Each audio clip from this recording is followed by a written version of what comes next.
Salut, ça va bien, j'espère. Moi, je vais bien par la grâce de Dieu. Comme dans pratiquement toutes mes dernières vidéos, avant de commencer, ça fait un bail.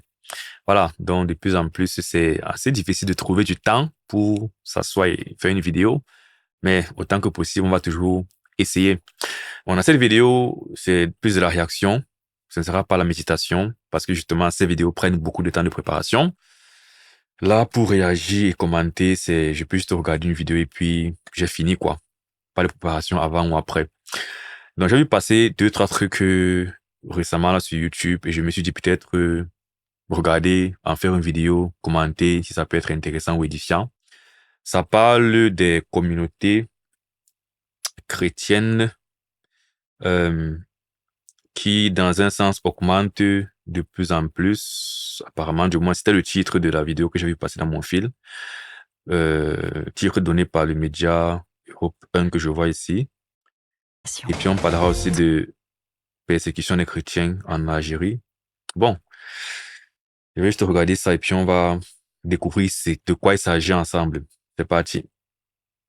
Et nous sommes toujours en compagnie de nos débatteurs de la deuxième heure. Nathan Devers, écrivain et philosophe. Vincent Roy, journaliste et écrivain. Vous avez suivi l'allocution du pape, la bénédiction Urbi et Orbi aujourd'hui? Oui.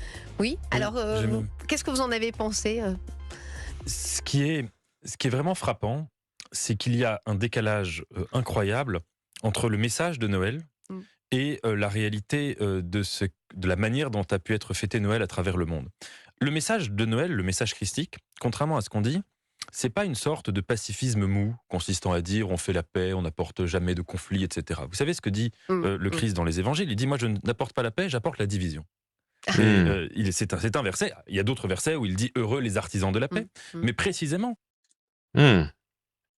Je suis assez surpris qu'il ait dit ça. Après, je le connais pas, mais juste que généralement, quand les gens dans le monde séculier parlent effectivement des choses qui sont associées au christianisme, parce qu'après, est-ce que Noël en soi est une fête prescrite par la Bible et les Écritures?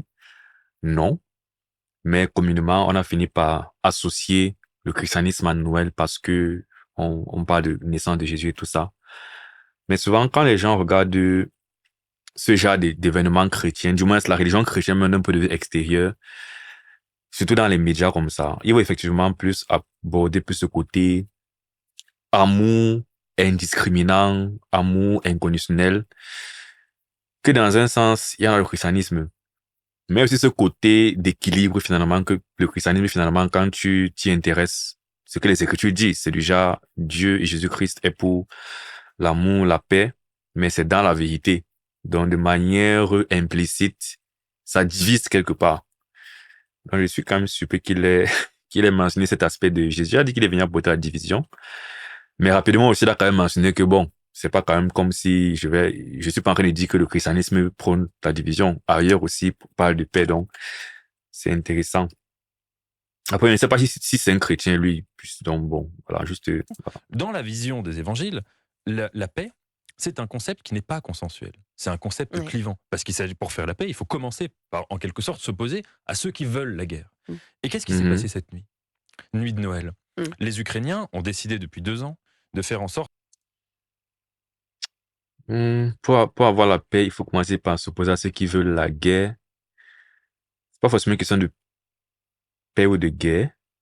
De quoi est-ce qu'on parle même? Bon, en fait, du moins, la paix chrétienne, comme étant dit, ou bien l'amour, la justice, c'est juste par rapport aux préceptes que Dieu a donnés. C'est pas toujours par opposition à la guerre. Par exemple, dans une société, par exemple, où il y a plusieurs courants de pensée, vous voyez, le christianisme va se présenter comme étant euh, catégorique, en fait, tranchant, euh, dans l'optique d'avoir une sorte de vérité déjà. Ça pourrait créer... Vous m'avez dit, c'est pas toujours dans la recherche, en fait, contre la guerre, finalement, que on essaie d'établir la paix de manière dure. C'est juste contre le désaccord, en fait, des voies de Dieu. Donc, c'est plus des questions idéologiques que forcément militaires, foncièrement. Qu'ils fêtent Noël le 25 Noël. Mm. Les Ukrainiens ont décidé depuis 2 ans de faire en sorte qu'ils fêtent Noël le 25 décembre, comme nous, et pas le 7 janvier, comme les Russes. Oui. Eh bien, cette nuit, les Russes ont décidé, en quelque sorte, de les punir, de leur gâcher leur Noël, en leur imposant un bombardement massif, des dizaines et des dizaines de missiles sur les sites énergétiques, à Kharkiv. Il s'est passé en Syrie, à Hama, un sapin qui a été brûlé par des islamistes. Il s'est passé à Bethléem, Noël célébré dans une sorte de ville fantôme, sans festivités, sans sapin, sans guirlande, sans pèlerins, sans fidèles, sans rien. C'est d'une tristesse terrible. Après, bon, moi, perso, je ne célèbre pas Noël. C'est pourquoi je comprends après qu'on associe Noël au christianisme, mais je comprends l'idée, c'est que si ça s'associe au christianisme, à partir de là, il y a quand même certaines valeurs. Si on dit qu'on respecte Noël, qu'on considère chrétienne, qu'on devrait aussi intégrer dans notre façon de faire. Mais c'est juste que moi, c'est toujours un peu ironique quand on regarde le fait peut-être que des symboles de Noël comme le sapin et tout ça sont peut-être bafoués et on associe ça vraiment à Noël. Ou même quand, par exemple, au départ, il parle du pape qui a parlé et on associe ça au christianisme. Parce qu'une fois de plus, il faut faire une différence entre la religion catholique et le christianisme. Mais bon. Après, communautés chrétiennes françaises sont de plus en plus nombreuses. C'est le site que j'avais vu. Bon, j'aurais dû m'en douter que ça parlerait un peu de politique et des problèmes du monde, mais c'est pas des choses forcément qui m'intéressent tant que ça. Mais bon, c'est à la radio. Donc forcément, ils vont faire le lien avec des problèmes politiques et militaires, géopolitiques actuels. Dans chacun de ces trois théâtres que je viens de citer, malheureusement, le message de Noël n'est pas entendu, n'est pas appliqué. Et dans ce cas-là, je crois que la position du pape, qui est parfois un peu consensuelle, quand il dit il faut faire la paix, Russie-Ukraine, comme s'il les renvoyait dos à dos, quand il renvoie dos à dos parfois certains camps dans certains conflits, peut-être qu'il n'est pas dans cette logique-là du verset que je vous ai cité, que pour faire la paix, il faut commencer par prendre conscience des divisions qui existent déjà dans les sociétés. Vincent Roy. Alors j'ai une autre vision, parce qu'il y a quelques années, le même pape jésuite disait dans les mêmes circonstances et en italien sempre possibile la pace. Quel Et accent. il y a quelque chose de, c'est exercé, il y a quelque chose de formidable là-dedans. Elle est toujours possible la paix. Évidemment, c'est comment faire en sorte que toujours on puisse la rendre possible. Et là, c'est un combat.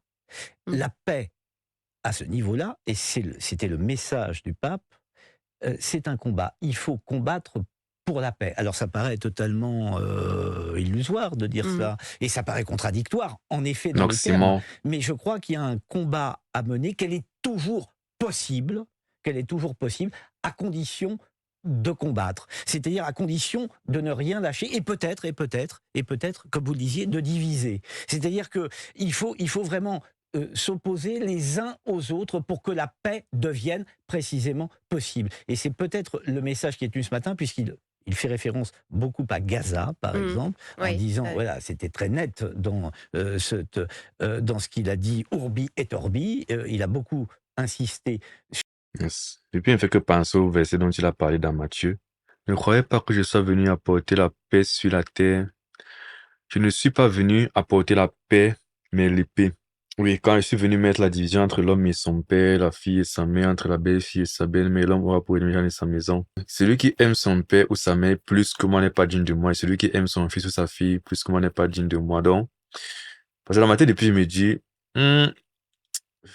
lié comme ça, là, ce passage de l'évangile à des questions de guerre séculière, foncièrement, ce ne sont pas des guerres, à mon sens, qui sont des guerres religieuses. C'est des guerres, en fait, où les intérêts ne sont pas liés forcément au culte ou à l'adoration de Dieu, ce genre de choses. Donc, prendre le langage de paix de Jésus-Christ dans Matthieu 10 pour lancer ça dans ce conflit-là, en fait, pour moi, c'est un peu, ici, Jésus parle en réalité comme étant dit de combat idéologique, c'est qu'il y a l'idéologie de Dieu, l'adoration et le respect, la crainte de Dieu. Maintenant, sur terre, il y a différentes perceptions concernant qui est Dieu, comment l'adorer. Jésus dit que je suis venu, en fait, pas pour apporter forcément la paix, tous vous unir, ce qui serait de l'œcuménisme, et les catholiques, justement, sont champions dans ça.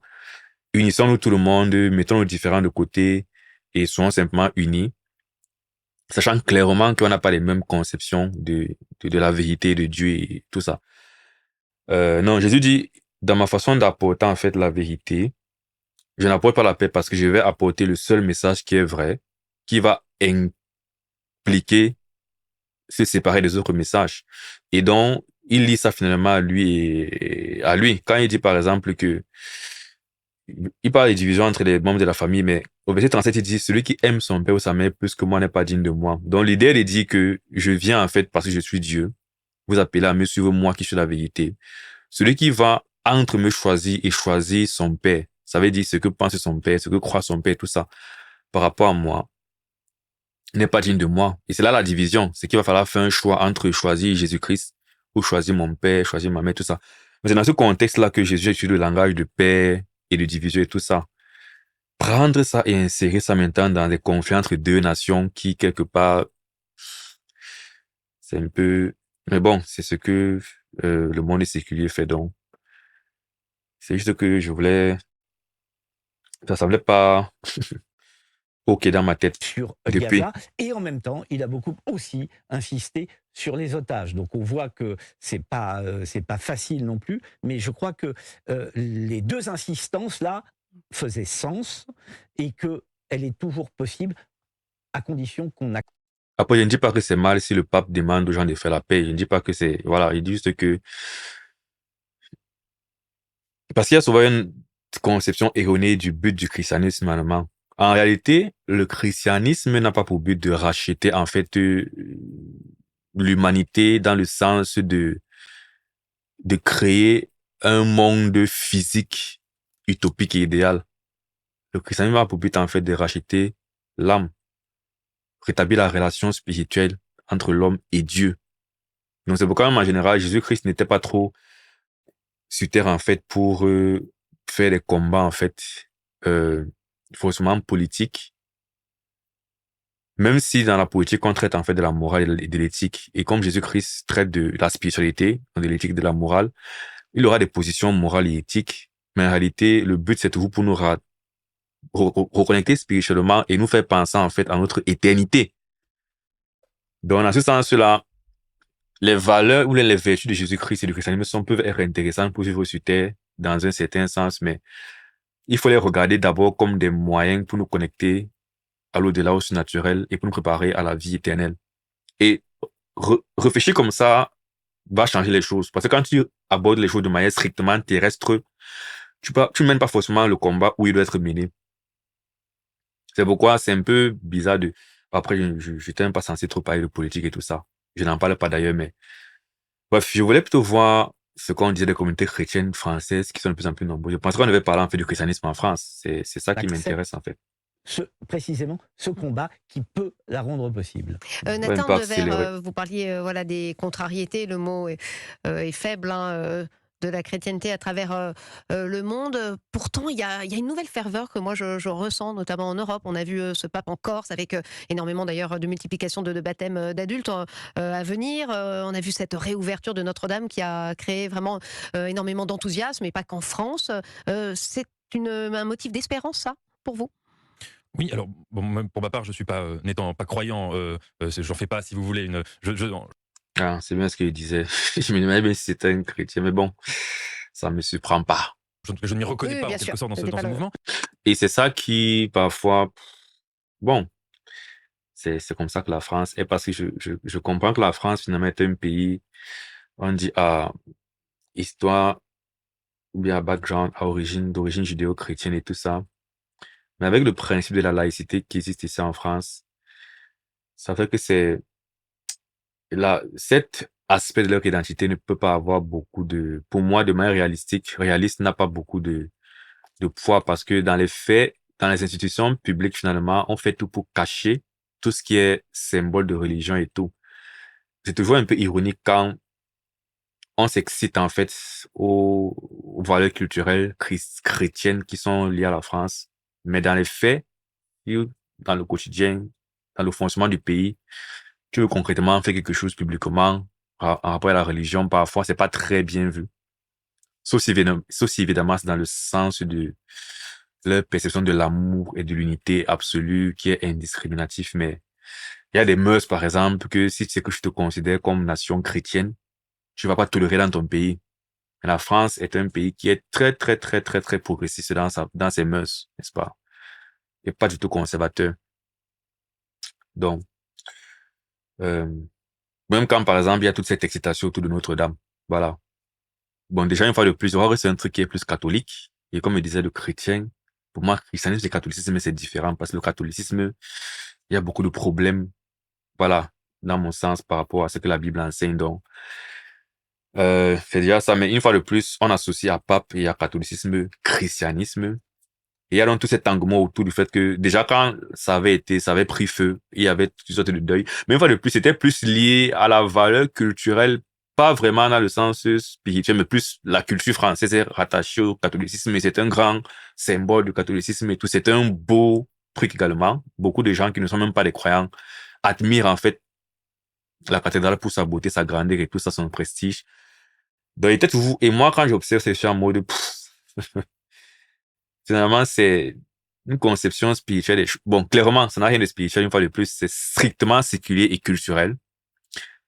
Mais ça crée tout cette gêne en moi quand on veut en parler en mettant le mot chrétien. Pour moi, c'est déjà, parlons de culture de France, mais parlons pas de christianisme parce que tout le reste de la façon dont le pays est organisé, les mœurs, les politiques et tout ça, concrétise des valeurs chrétiennes, à mon sens. Donc, anyway. Mais je crois qu'on peut le décrire. Il y a un concept d'un philosophe qui s'appelle Jean-Luc Marion, qui a forgé le concept de ce qu'il appelle l'anathéisme, avec un jeu de mots, parce que c'est à la fois le contraire de l'athéisme, et en même temps en grec, ana, ça veut dire le retour. Et il est vrai que l'Europe, et particulièrement la France, après avoir connu une sorte de grande vague d'athéisme massif, global, où disons que la doctrine un peu officielle, latente, qui forgeait les imaginaires collectifs, ça a été l'existentialisme, ça a été Sartre, ça a été Camus, donc c'est-à-dire cette idée que, d'ailleurs, c'est ce qu'on apprend au collège, au lycée, les cours de français, c'est vraiment les textes de Camus sont dans le programme, sont des classiques, ils forgent les imaginaires dès l'adolescence, que l'existence est absurde, qu'elle n'a pas de sens, que Dieu n'existe pas, etc.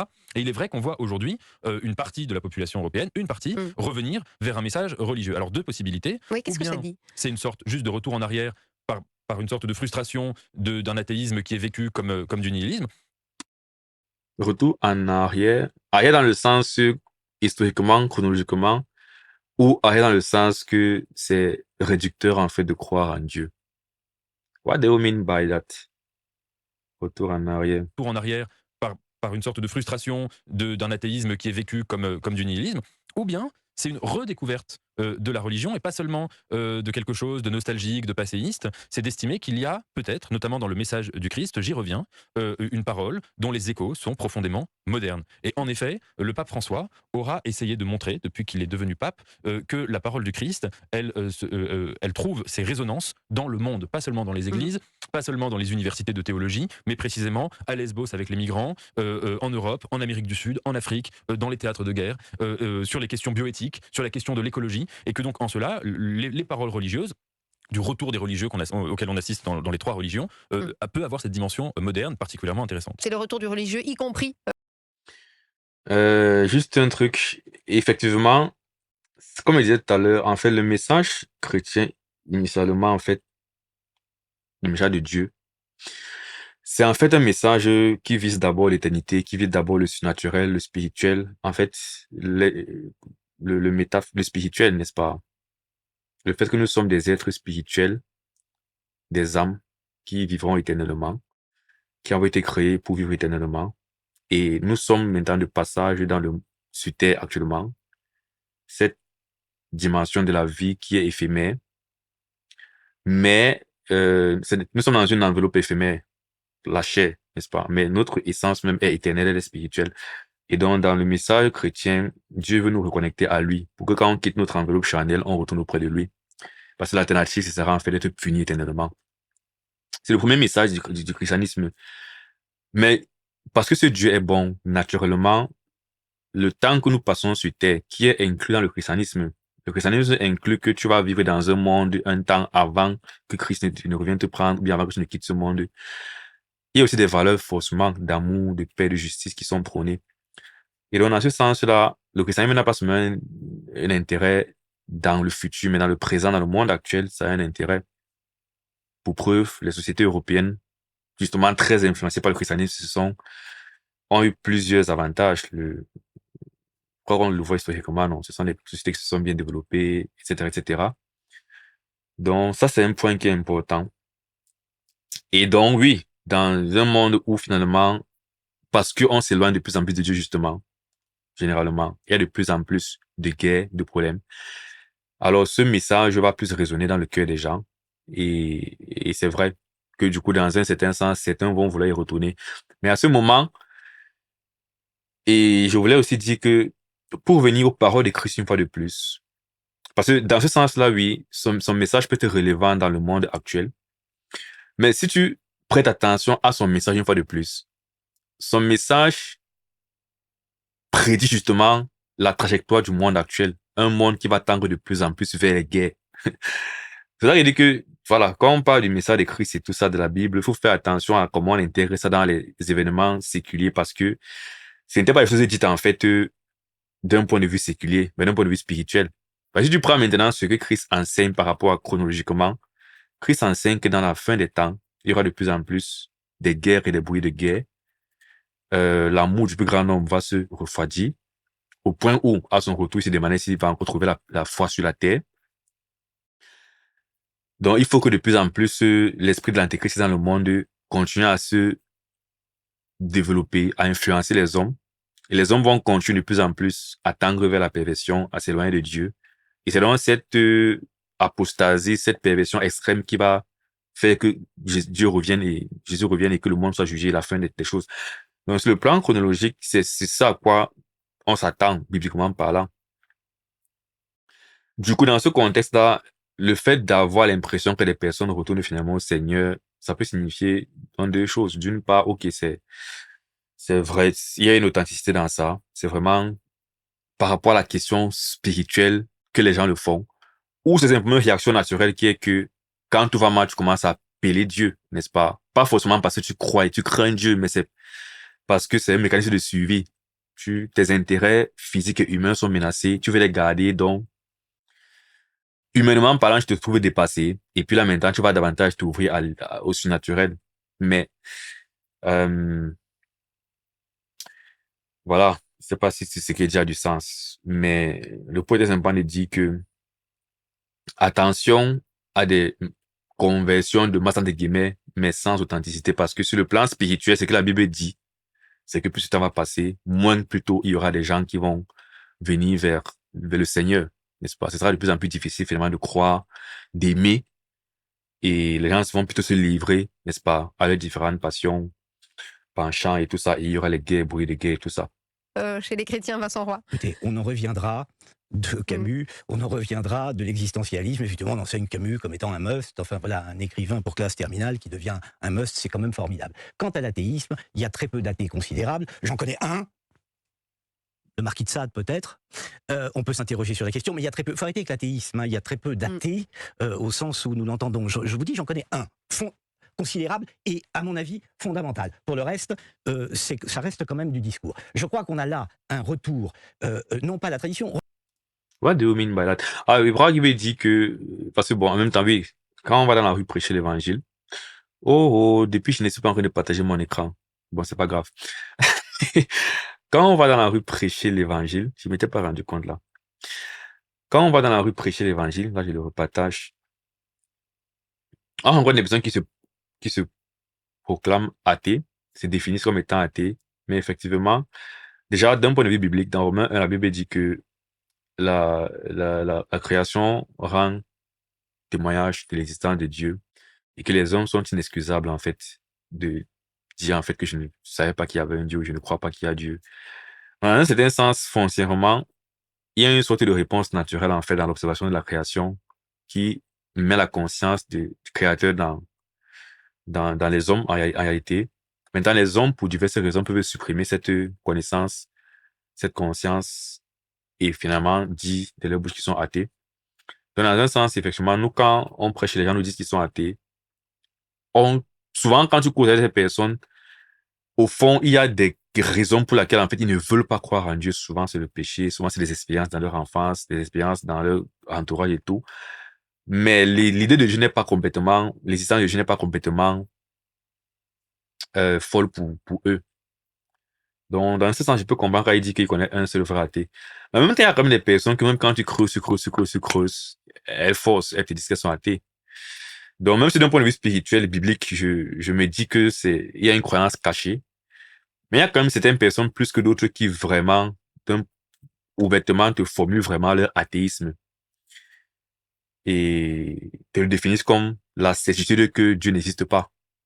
Je dirais plutôt que la majorité, c'est des agnostiques, c'est des personnes qui disent je ne sais pas. Mais qui signifie en fait je ne voudrais pas qu'il existe parce que, au fond, elles sentent qu'il existe, mais quand tu essaies de pousser, le je ne sais pas finit par être, il ne peut pas exister. Donc, c'est plus un manque de, je ne veux pas qu'il existe parce que s'il existe, ça implique des choses pour ma vie avec lesquelles je ne suis pas d'accord. Donc, je vais dire je ne sais pas par humilité, mais si c'est que tu me presses, si tu me presses, je vais finir par devoir choisir entre accepter qu'il existe et ça implique des choses pour ma vie ou nier qu'il existe. Mais une fois de plus, est-ce que vraiment je ne crois pas qu'il existe? Et c'est aussi la complexité de la question de la foi et de la religion, c'est parce que ça touche à un moment donné à la conviction personnelle, à la foi personnelle. Et il y a beaucoup de subtilités, même si ça se résume souvent au péché, au manque de volonté de se soumettre finalement au Créateur, n'est-ce pas? Mais c'est pas aussi simple que ça. Regardez, par exemple, il y a 50 ans, 100 ans, on baptisait tous les enfants à la naissance. Oui. Non pas par religiosité, mais bien davantage par tradition. Les parents avaient été baptisés à la naissance, les enfants étaient baptisés à la naissance. Là, Les catholiques et les protestants même après. on assiste à un retour du baptême qui n'est pas celui des enfants, qui est celui de jeunes adultes. Oui, donc un baptême d'adhésion. Et oui, là, on n'est pas dans le culturel. Oui. On est vraiment dans un retour à la tradition. On a besoin de racines. C'est important quand l'homme est coupé de ses racines. Quand on veut le couper de ses racines, ça s'appelle le fascisme. Ça s'appelle pas autre chose. Mussolini l'a parfaitement démontré. C'est le premier axe du fascisme, c'est couper l'homme précisément de ses racines. Là, on est sur une volonté, un retour aux racines, pour ceux qui vont se faire baptiser, en tous les cas en France, à la tradition culturelle française. Et peut-être une sorte de fierté chrétienne qui revient, Nathan Devers. C'est vrai qu'on entendait peu les chrétiens jusqu'à présent. Ce qui est intéressant dans ça, c'est que généralement, c'est souvent le cas quand ils parlent, les gens du monde séculier parlent de religion, comme ici en France. On en parle vraiment de manière très impartiale. C'est drôle de dire ça comme ça, mais c'est vraiment, on en parle vraiment sans y mettre la substance qui est derrière. Là, par exemple, il parle de retour à la tradition, aux racines françaises. Mais la question même de l'existence de Dieu, de la vérité qu'il y a derrière, ça n'est pas trop là. On ne touche pas trop ça. On est vraiment impartial. C'est déjà que justement, le premier à parler a dit qu'il ne croyait pas en ces choses. Le monsieur, si je ne sais pas s'il a dit qu'il y croit. Mais la façon dont on en parle même, c'est vraiment très, c'est ces choses. Très impartial. Il ne prend vraiment pas parti. Et c'est donc ce qu'il dit, c'est qu'il y a ce côté où, le pays, la France, en fait, ils ont ce côté on a une culture judéo-chrétienne, mais c'est vraiment, comme on dit, culturel. C'est pas vraiment, ça ne dépasse pas, en fait, la tradition et les mœurs. On a toujours fait comme ça, c'est notre identité. Ça va pas on ne décide pas, en fait, de la validité de cette identité, n'est-ce pas? Est-ce que c'est valide dans le sens, est-ce que c'est vrai? C'est pas ça la question. C'est juste que ce sont nos traditions. Même si ce qu'ils sont en train de dire en quelque sorte, c'est que il y a une différence parce qu'avant, les traditions, on le faisait vraiment de manière irréfléchie, mais là, lieu que ça prend maintenant, c'est déjà des baptêmes d'adhésion, donc il y a quand même un peu de réflexion. Mais moi, il parle de la manière dont ceux-ci, les journalistes, en parlent, c'est très impartial. Après, ce qui se passe en termes de pays, est-ce que vraiment des gens retournent, en fait, à la religion avec plus de réflexion et de conscience, donc d'adhésion et de foi, donc de réflexion sur la vérité et la véracité de ces choses-là? Ah, c'est une autre question. Après, bon, moi, personnellement, dans les rues, c'est pas ce que je vois quand je prêche l'évangile. Après, je n'ai pas leur recul et leur vision de l'évolution des choses, n'est-ce pas? Pour voir si ce que je vois maintenant comme réticence dans la rue, c'était plus, il y en avait plus avant, peut-être, c'est le cas. chrétienne qui revient, Nathan Devers. C'est vrai qu'on entendait peu les chrétiens jusqu'à présent. Alors peut-être que c'est un hasard du calendrier, effectivement, à la faveur de la réouverture de Notre-Dame, mais il y a moins de discrétion, voilà, si j'ose dire, enfin, de la part de cette communauté chrétienne. Oui, mais alors, est-ce que c'est vraiment un retour aux racines? Je suis pas sûr d'être d'accord La avec, tradition, la avec tradition. vous ou à la tradition. Si c'est le cas, moi je vous cache pas que ça, c'est pas, ce serait, si c'était vraiment ça, ce phénomène ne m'intéresserait pas du tout. Parce qu'il me semble que dans ce cas-là, ce serait uniquement une sorte de poussée identitaire, Mhm. de dire je suis né d'origine chrétienne, dans une famille chrétienne, c'est ainsi, c'est contingent, mais je m'y accroche. Moi j'y vois plutôt autre chose qui, à mon avis, l'inverse, c'est une attirance envers la transcendance. Alors en l'occurrence, une Mhm. transcendance qui a des racines, mais je crois que, notamment dans la jeunesse, qui décide de revenir vers le religieux, quelle que soit la religion concernée, et en l'occurrence le christianisme, qui décide d'aller se faire baptiser à 20 ans, à 30 ans, etc., je crois que c'est moins par nostalgie envers des racines perdues, entre guillemets, que par attirance vis-à-vis d'une grandeur, d'un infini, d'un absolu, en l'occurrence celui de Dieu. Malraux, Ah, c'est de ça que je parle justement.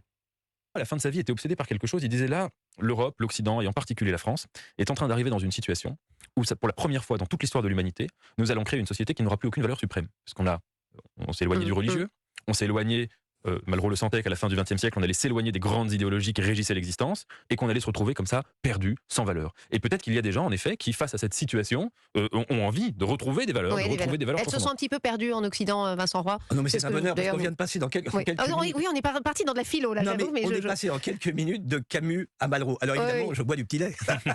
C'est un bonheur. En Si passant vous... par Je parlais même tout à l'heure vraiment avec un jeune frère de ça, qui avait des difficultés dans sa foi, des doutes, des remises en question justement.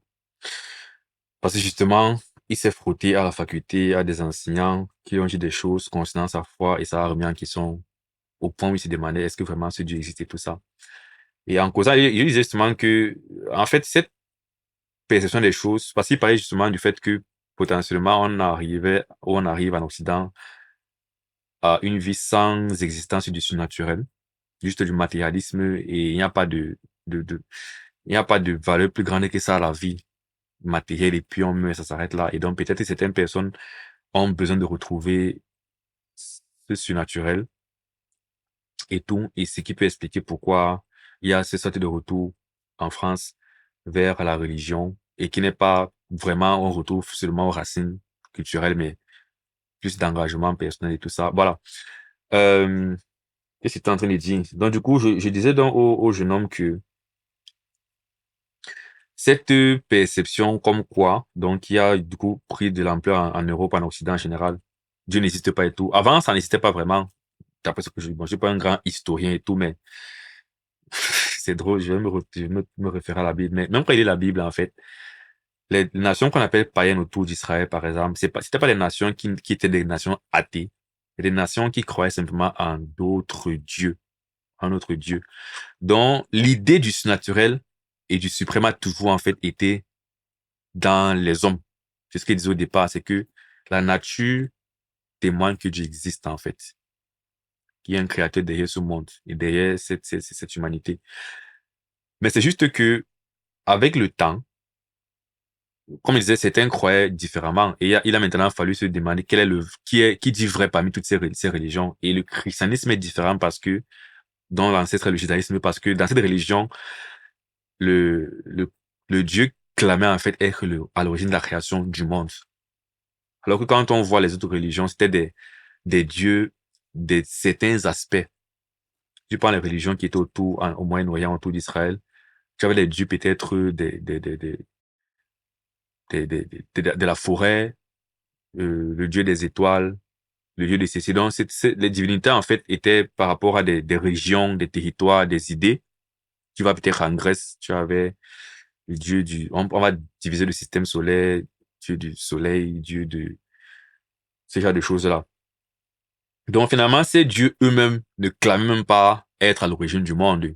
C'était un peu comme des êtres créés, simplement surélevés, surpuissants et tout. Et quand le christianisme vient le judaïsme, quand l'Éternel parle, il dit, je suis le créateur du monde, en fait. C'est moi qui ai créé toutes choses. Il dit que, dites-moi, parfois, dans les passages prophétiques et poétiques, est-ce que tu étais là quand je créais le monde? Il explique moi, c'est passé. Donc, c'est une des choses, en fait, qui sort du lot. Mais, c'est que toutes ces religions avaient cette que tu avais en commun par le passé, c'était la croyance en fait au surnaturel. Mais avec le modernisme, l'industrialisme, le développement et tout, voilà, l'homme s'est finalement un peu plus élevé et Dieu s'est rabaissé. Et on est arrivé justement à cette idée comme quoi c'est possible que je n'existe pas, et c'est elle qui prend de l'ampleur de plus en plus. Et donc, ce qu'ils disent, c'est que potentiellement, et ce que ça entraîne aussi comme dégâts, justement, quand on met Dieu de côté, c'est finalement l'homme devient le standard de la morale, les sociétés deviennent le standard de la morale, et on voit les mœurs se dégrader, entre autres, et toutes sortes de perversions, et les sociétés se dégradent et tout ça. Donc, sur le plan des mœurs, il y a des conséquences, et les mœurs entraînent aussi les rapports entre hommes en termes de paix, entre pays, guerre. Donc, tout ça n'est pas indissocié, tout ça est lié. Et donc, même la façon dont un pays fonctionne, comment est-ce qu'on voit le travail, comment est-ce qu'on voit l'argent, tout ça, et ça fait que tu as des jeunes dans les sociétés, en fait, où tout est matériel, et ça peut effectivement créer un besoin de plus que ça. Et quand tu rentres dans le message de l'évangile, ça peut devenir attrayant à ce moment-là. Mais une fois de plus, il faut donc partir vers ce message vraiment pour la justice. La valeur qu'elle apporte, c'est la justice spirituelle, la relation avec le Créateur, avec Dieu, qui transcende ce qu'on vit sur terre. Et donc, parfois, ça demande justement de devoir, pas seulement voir que c'est un beau message avec de belles valeurs, mais de devoir, en fait, s'y donner entièrement. C'est ce que Dieu veut, c'est tout notre cœur, n'est-ce pas? Parce qu'il est notre Créateur. Si on va le considérer, il faut que vraiment on écoute ce qu'il dit et qu'on se soumette à lui. C'est souvent là que ça devient aussi difficile, finalement. Et que même dans le christianisme aujourd'hui, il y a justement des courants qui se revendiquent chrétiens, mais non vraiment bibliques. Ils sont pas vraiment très fidèles aux Écritures. Et Farsad, qui a fait la médiation. En passant par ça, et qui a été le médiateur. Non, Mais on est passé en quelques minutes de Camus à Malraux. Alors évidemment, Oui. je bois du petit lait. C'est un bonheur. En passant par ça, qui a fait la médiation. En passant par ça, et qui a été le médiateur. Non, j'entends parler là de transcendance. Oui. Certes, il y a une volonté de transcendance. Quand je parle de tradition, même les mots qu'ils emploient, transcendance. Pourquoi ne pas dire, parler du fait que c'est croire que c'est vrai, ce genre de langage simple, transcendance. C'est tout un langage qui, ça parle du spirituel, mais ça reste très scientifique en quelque sorte, très littéraire, très culturel. je parle de tradition finalement. Oui, je peux parler de transcendance, mais je parle aussi de tradition esthétique. La France, de Marseille à Strasbourg, est une plantation d'églises. Et je pense que, pour part d'ailleurs, Dieu est esthétique, pour continuer dans la philo, mais qu'en même temps, dans ce désir de transcendance, il y a besoin de retrouver une esthétique. Et esthétique au sens le plus large. Et puis des repères, tout simplement. Donc la tradition, oui, on voit bien qu'effectivement, il y a une perte de spirituel. Et qu'est-ce que la spiritualité?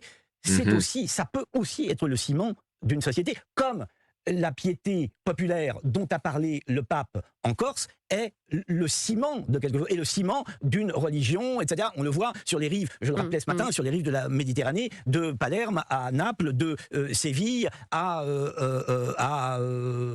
Marseille. Voilà. Donc, il y a là quelque chose je crois, de très très important, de se retrouver dans des valeurs communes. La foi, c'est autre chose, mais de se retrouver dans des valeurs communes et des... Tout sauf le fond du truc. Si, c'est comme, voilà, comme pour moi, en fait, il n'y a pas trop, pour moi, parce que je suis forcément croyant. Donc, voilà, je vais aborder la question en tant que croyant. Et donc, en tant que croyant, moi, j'entends des non-croyants parler des choses qui touchent, en fait, à ma croyance. Je suis en mode, il n'y a pas d'intérêt à parler de ma croyance si c'est que je ne vais pas l'adresser pour ce pourquoi elle existe, en fait. Comme il a dit, Christ vient pour quelque chose de fondamental, de spirituel. Maintenant, ça a des dérivés, ça a des conséquences éphémères.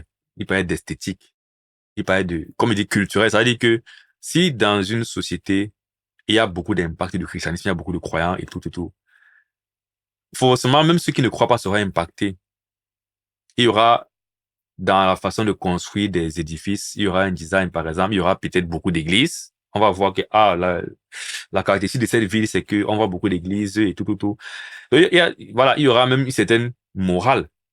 Et là, encore historiquement, c'est ce qu'on voit dans les pays occidentaux, c'est que les pays occidentaux avaient certains standards de vie concernant certaines questions comme LBGT, avortement, tout ça, qui découlaient quelque part finalement de la racine chrétienne. Donc c'était un peu l'impact du christianisme, n'est-ce pas? C'est pas pour autant que dans ces sociétés-là, tout le monde était croyant. Et donc pour moi, c'est pas trop intéressant d'apprécier en soi cet aspect de je bénéficie finalement de la religion sans épouser la religion. Pour moi, c'est pas très intéressant. Donc, quand j'écoute les gens dire ah, c'est quand même bien c'est notre identité, c'est ça notre racisme, notre culture. Je dis ah, mais bon, pour moi, ça ne sert à rien de jouir de ça si tu ne touches pas au fond. Mais, naturellement, si tu ne crois pas, c'est clair que tu trouves une certaine valeur d'avoir ce type de langage dans ces choses-là. Donc, il y avait cette vidéo que j'ai regardée. J'ai regardé aussi, là, on parlait des persécutions des chrétiens. Pourquoi l'Algérie ne tolère plus les conversions au christianisme? 13h, 14h. Europe 1, 13h. Et à 13h20 sur Europe 1, Céline Giraud, c'est l'heure d'accueillir vos deux chroniqueurs du jour. L'ancien juge d'instruction Georges Fenech et le journaliste politique au Journal du Dimanche, Jules Torres. Bonjour Jules, bonjour Georges, ravi de vous retrouver. Bonjour. Bonjour Voilà. mesdames, bonjour Georges. J'espère que vous êtes en forme. On a beaucoup de choses à se dire, beaucoup d'actualités à décrypter. Et j'avais envie de commencer avec cet indicateur. Un chrétien sur 7 est persécuté dans le monde. C'est le résultat du rapport 2025 publié par l'association Portes Ouvertes. Dans de nombreux pays, chrétien rime avec clandestin, comme en Algérie, où les autorités viennent de fermer les dernières églises protestantes qui accueillaient des Algériens convertis. Il n'en reste plus qu'une seule, nous explique Guillaume Guénec. C'est l'un des responsables de l'association protestante Portes Ouvertes. Cette année, on est arrivé au bout de ce processus de fermeture d'églises. Donc, ils ont commencé à fermer en 2017, 2018, 2019. Ils ont fermé la plus grande église de l'EPA à Tizi Ouzou. Et là, les 4 dernières qui étaient encore fonctionnelles ont dû cesser leurs activités. Et donc, toute cette communauté de dizaines de milliers de convertis qui n'ont plus nulle part pour se réunir. L'exemple le plus flagrant, c'est le pasteur Ouraman, qui est vice-président de l'église protestante d'Algérie et qui a été condamné le 2 mai dernier à 1 an de prison ferme et 6 mois avec sursis pour tenue d'un culte non autorisé. Je ne sais pas si on imagine l'équivalent en France, si le vice-président... Justement, en Algérie, et j'avais failli j'avais demandé une bourse, bon c'est vrai que ça remonte à très longtemps, hein. Ça ne m'aurait pas vraiment affecté aujourd'hui. J'avais demandé une bourse pour les études en Algérie. Je n'imagine même pas. Mais effectivement, les Algériens, du coup, voilà, du moins le gouvernement algérien, du coup, autorise plus le christianisme dans son territoire. Mais les Algériens, en France, sont libres, finalement, de pratiquer l'islam. Après, il y a la laïcité et tout ça, mais veut dire, c'est pas illégal d'aller à la mosquée et faire son culte, quoi. Et c'est aussi là que je disais que le message du christianisme, finalement, ce n'est pas, par rapport à cette question du gouvernement qui régule la religion et tout ça, là encore, le but, comme il a n'est pas vraiment de faire que sur terre, les gouvernements sur terre, d'ailleurs, on ne force pas la religion. Mais c'est pas trop de faire que les gouvernements sur terre, les hommes sur terre, tout le monde sur terre suive Dieu pour que la religion soit vue comme une culture, tout ça, non. Tout ce que Dieu veut, c'est que de manière individuelle, l'homme retourne en fait à lui parce que ce monde va passer. Et la Bible parle en fait de la Jérusalem céleste, du royaume des cieux, qui est notre vraie patrie en fait.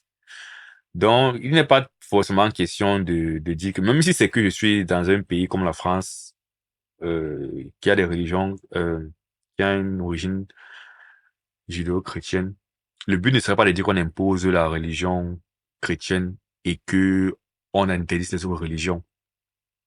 Ce serait juste de prêcher la vérité, de laisser les gens croire ce qu'ils veulent croire, mais en montrant que voici ce qu'on croit être vrai ici. Tout ça va finir par passer et c'est devant que ça va se jouer. Mais par contre, quand tu empêches les gens de pratiquer leur religion, après bon, chaque gouvernement est libre de faire ce qu'il veut faire. Ça veut dire que si c'est un gouvernement musulman, ils sont libres de le faire. C'est juste que ce n'est pas fait parce que vos citoyens vont dans notre pays et ils pratiquent leur religion librement quelque part. Donc, Fédération protestante de France, ou si on imagine l'équivalent en France, si le vice-président de la Fédération protestante de France ou du CNEF était condamné à 1 an de prison, quel serait le message ressenti par tous les protestants de France ? Voilà, ce message et ce constat terrible, Georges Fenech, 47 églises protestantes chrétiennes évangéliques désormais fermées. Elles sont toutes fermées. Elles sont toutes fermées, effectivement, ce qui est une démonstration d'une intolérance qui est absolument inacceptable. Alors aujourd'hui, à Alger, vous avez un écrivain qui est en prison Mm. parce qu'il écrit, parce qu'il revendique sa liberté d'expression, et vous avez un pasteur qui est en prison parce qu'il prêche une autre religion que l'islam. On voit bien que l'Algérie est en train de se replier, et ça devient un régime véritablement autocratique et intolérant. Et donc c'est inquiétant, mais la question des chrétiens dans le monde musulman, elle est beaucoup plus générale, et l'association Portes Ouvertes, vous avez cité, évalue à peu près, je crois, plus de 300 millions le nombre de chrétiens persécutés. 380, 380 ouais, précisément, c'est ça, hein, ouais. dans le monde. Et je pense notamment aussi, surtout à l'Afrique, au Nigeria, Mm. où il y a des dizaines de milliers de chrétiens qui sont massacrés chaque année. Jules Torres. Oui, l'Algérie ne résiste pas à la pression islamique. Je ne sais pas s'il y a des pays majoritairement chrétiens, parce qu'il y a des pays justement très musulmans, il y a un gouvernement musulman et tout ça, mais je n'ai pas l'impression qu'il y a des pays qui sont chrétiens et dans lesquels justement on légalement on établit des dispositions concernant la religion. J'ai l'impression que les pays chrétiens généralement justement laissent la liberté aux gens de pratiquer la religion qu'ils veulent, mais que souvent quand même dans les pays musulmans, tu as l'impression que c'est pas facile de pratiquer leur religion. C'est étrange ça. Islamiste qui est celle qu'il monte aujourd'hui depuis le Sahel et qui malheureusement Massacrés chaque année. Jules Torres. Oui, l'Algérie ne résiste pas à la pression islamiste qui est celle qu'il monte aujourd'hui depuis le Sahel et qui malheureusement pénètre la société algérienne et le régime algérien, parce que c'est bien de cela qu'on parle, c'est qu'il y a dans les pays non occidentaux une augmentation de 25% des persécutions anti-chrétiennes, qu'elles soient catholiques, évangéliques, protestantes ou même orthodoxes. On voit bien qu'aujourd'hui, dans le monde non occidental, les chrétiens ne peuvent plus vivre tranquillement, les chrétiens sont menacés. On pourrait par exemple parler aussi des chrétiens de Gaza, qui sont, je crois, il en reste à peu près 500 et qui sont dans une guerre qui ne les concerne pas tant que ça, qui sont enfermés entre la mâchoire du Hamas et malheureusement la réplique légitime de l'État d'Israël. Donc on voit bien que les chrétiens, quand ils ne sont pas en Europe ou dans les pays d'Amérique latine par exemple, eh bien subissent des persécutions qui nous montrent que finalement le multiculturalisme ne fonctionne pas, qu'il y a un problème de liberté de culte et de liberté de religion dans les pays qui ne sont pas européens, et ça doit nous questionner sur est-ce que finalement ce multiculturalisme qu'on nous vend depuis des années, la liberté des religions dans beaucoup de pays, eh bien, est-ce que c'est possible ou non? Après, comme je disais aussi tout à l'heure dans la première vidéo, la Bible a prédit ça. Donc on va pas, c'est triste, mais c'est déjà la Bible a prédit ça et ça va aller de mal en pire. Donc, on rend grâce à Dieu parce que en 380 000. France, c'est pas encore le cas. En Afrique aussi, c'est pas encore bon, du moins au Cameroun d'où je viens, c'est pas encore le cas. Mais la Bible nous demande de nous préparer en fait, parce que ça va arriver. La persécution va aller grandissant dans le monde et c'est ce qui va justement faire que le Seigneur revienne. Donc, le plus important, c'est d'être en communion finalement avec Dieu. Comme ça, soit tu vis longtemps, gloire à Dieu, soit tu meurs, tu vas le retrouver. Donc, malheur à celui qui va mourir n'étant pas vraiment réconcilié avec son Créateur. Bon, bref. Donc, voilà un peu. Souvent, quand je vois ce genre de titres dans mon feed, j'essaie quand même de regarder parce que les choses bougent quand même assez vite ici en Occident. Donc, c'est intéressant de savoir ce qui se passe concernant le regard que le monde séculier a sur les chrétiens. Et même, j'ai eu des expériences personnellement ici en France touchant à mon expression de ma foi. Donc, c'est toujours intéressant toutes ces questions. Ce qu'il faut juste retenir comme étant dit, c'est que dans tous les cas, quand on est chrétien, quand on lit la parole de Dieu, elle nous a dit comment les choses vont se passer avec l'avancement du temps. Donc, c'est vrai que c'est toujours assez difficile d'entendre ces chiffres, de réaliser que ces choses arrivent, mais c'est des choses qui ont été écrites et qui vont malheureusement aller en s'empirant. Tout ce qu'on peut faire, c'est persévérer en fait dans ce qu'on croit, continuer à chercher le Seigneur personnellement, continuer à aimer notre prochain, à prêcher la vérité et à prier que le Seigneur nous garde en fait selon sa volonté. Si ton temps arrive, ton temps est arrivé, comme l'apôtre Paul a dit, vivre est un gain, mourir, non, mourir est un gain, vivre c'est Christ. Donc, je meurs, je gagne parce que je pars retrouver le Seigneur. Je vis pour le Seigneur. C'est de ça qu'il s'agit. Merci d'avoir regardé cette vidéo. Je vais peut-être la scinder en plusieurs parce que, voilà, elle est peut-être longue, en 2 ou 3 parties. Voilà, on se retrouve dans une prochaine vidéo. Que Dieu vous bénisse. Portez-vous bien d'ici là. Ciao.